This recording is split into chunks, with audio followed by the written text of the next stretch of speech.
Operasi baris elementer atau disingkat dengan OBE.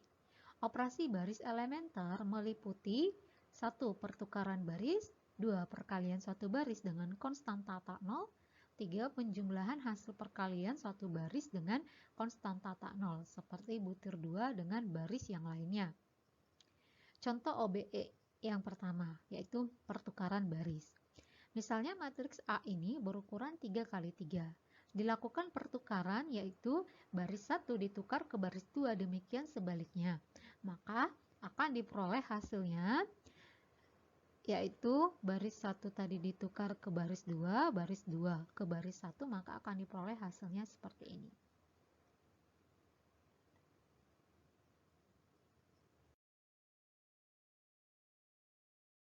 OBE kedua yaitu dengan mengalihkan konstanta tak nol ke suatu baris pada matriks. Misalnya matriks A dilakukan OBE yaitu 1/4 kali baris dikalikan ke baris 1, sehingga akan diperoleh perubahan pada baris ke-1 karena perkalian dengan bilangan 1/4. Lalu OBE ketiga, misalnya suatu matriks diberikan sebagai berikut. Dilakukan OBE ketiga yaitu dengan melakukan penjumlahan suatu baris yang telah dikalikan dengan suatu bilangan tak nol. Misalnya minus 2B1 tambah B3. Jadi dari sini baris 1 dikalikan dengan minus 2, kemudian dijumlah dengan baris 3. Sehingga yang berubah itu adalah posisi di baris ketiga karena sudah dilakukan operasi penjumlahan ke minus 2 kali baris 1. Sehingga diperoleh hasilnya 0, 1, 1, 5. Jadi ini dia hasil dari operasi OBE ketiga.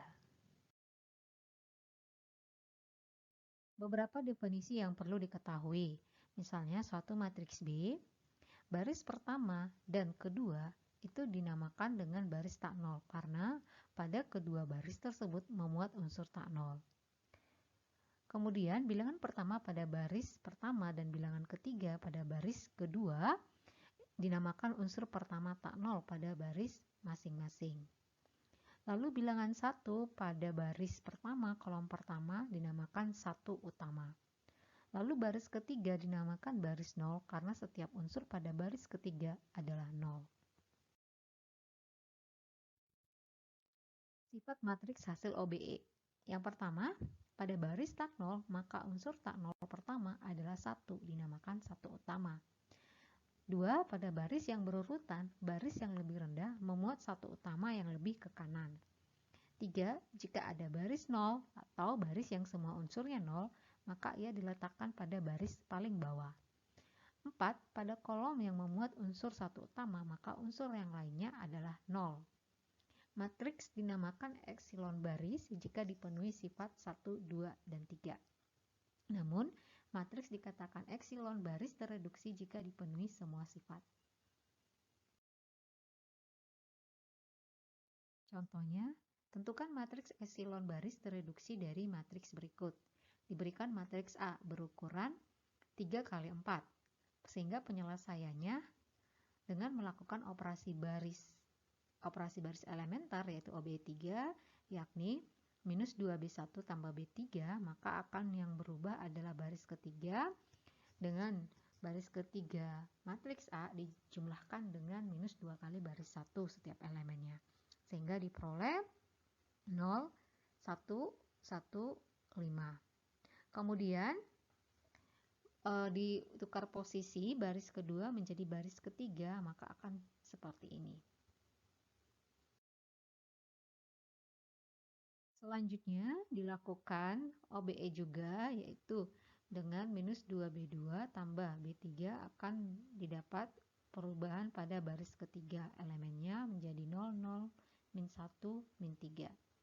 Selanjutnya baris ketiga dikalikan dengan negatif 1, maka akan diperoleh hasilnya seperti ini. Nah, untuk memperoleh eksilon baris tereduksinya dilakukan lagi OBE, yaitu minus baris 3 tambah baris 2, di mana yang berubah adalah baris kedua menjadi 0, 1, 0, 2. Kemudian karena masih belum memenuhi syarat dari matriks eksilon tereduksi, dilakukan lagi OBE yaitu baris 2 tambah baris 1, maka yang berubah adalah baris 1. Nih. Perhatikan hasil OBE yang telah dilakukan, yaitu diperoleh matriksnya seperti ini. Nah, jika diperhatikan, setiap baris mempunyai satu utama, yaitu 1, 1, 1. Kemudian, tidak setiap kolom memiliki satu utama, karena jumlah baris lebih sedikit dari jumlah kolomnya. Lalu kolom keempat itu tidak mempunyai satu utama. Inverse matriks.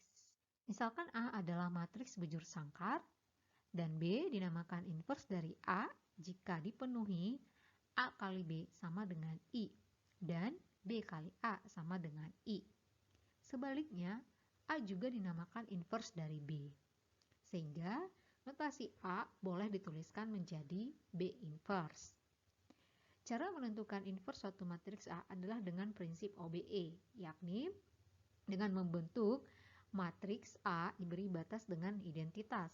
Dilakukan OBE agar nanti posisinya bertukar menjadi I batas dari suatu matriks. Nah, matriks yang ini nanti, si matriks yang diberi ini, yang posisi terakhir ini itu menjadi inverse dari matriks A.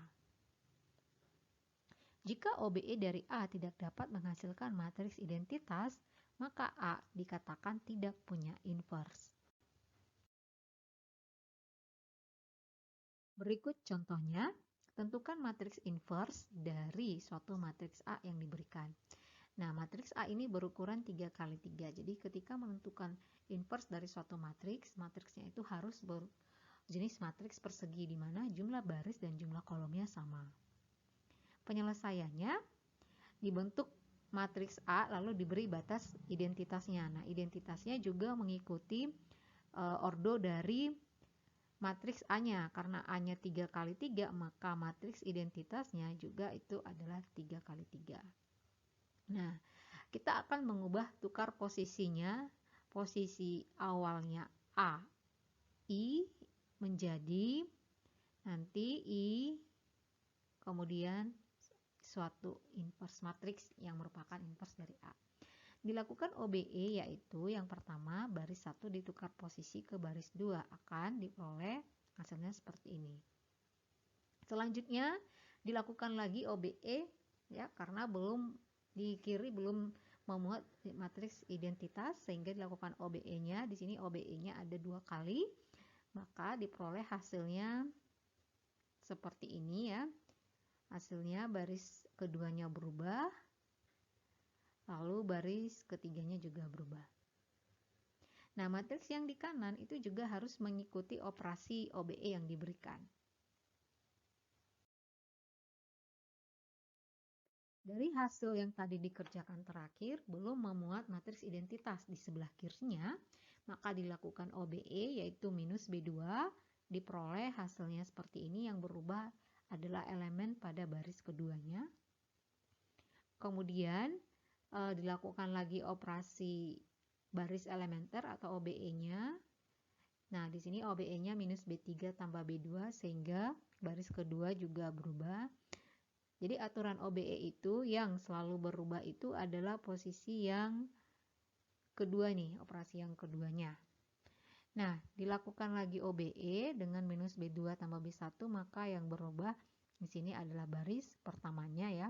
Karena di sini baris pertama suku penjumlahan keduanya. Nah, di sini ketika kita lihat ya di sebelah kiri itu sudah memuat matriks identitas, sehingga inverse dari matriks A itu adalah matriks yang ada di kanan.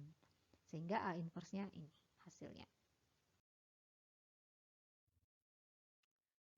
Perhatikan bahwa matriks A, kemudian hasil dari A inverse-nya, jika dikalikan A kali A inverse itu akan menghasilkan identitas. Berikut ini beberapa catatan yang harus diperhatikan dalam sifat-sifat matriks inverse. Yang pertama, suatu matriks A diinverskan kemudian diinverskan lagi itu menjadi matriks A. Lalu jika A, B dapat dibalik atau memiliki inverse, maka A kali B inverse itu sama dengan B inverse kali A inverse.